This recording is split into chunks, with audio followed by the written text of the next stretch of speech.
In this video, we'll discuss about the upgrade verification. When the upgrade process is finished, a terminating window appears like this and the agent is restarted.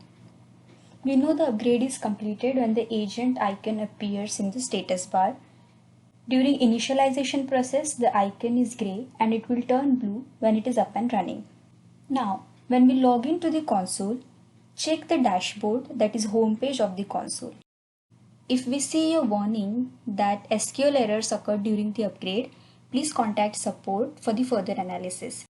The upgrade generates two upgrade logs, that is mtxupgrade.log and database_upgrade.log under the log folder of master. For some reason, if upgrade has failed, these two files need to be sent to the support. Now once we log into the console, it will show up the list of all the out-of-the-box objects. These objects also need to be upgraded to the new version. To do that, select all the objects that are to be added or updated by marking the respective box.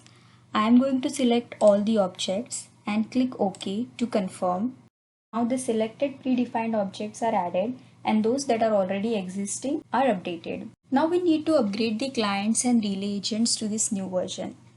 There are two ways to upgrade the clients and relays, automatic and manual.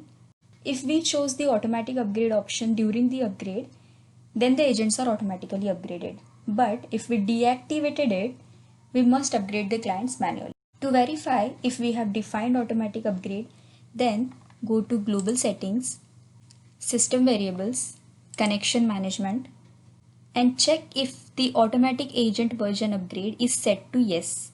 If it is, then the agents will be upgraded automatically, but if it is deactivated, then we need to go with the manual upgrade. We can upgrade the clients and relays manually with the operational rules.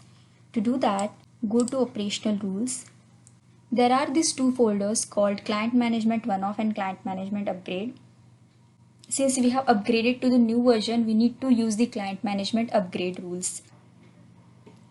And then assign the devices or device groups to the rule of respective OS. So I'm going to assign one of my device group.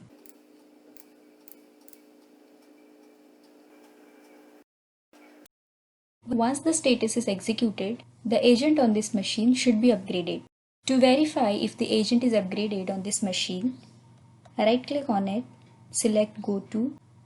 It will take us to this device node. Now in the General tab of this device, check the attributes Agent Version Major and Agent Version Minor. Since I have upgraded it from 12.8 to 12.9, the Agent Version Major is 12 and Agent Version Minor is 9.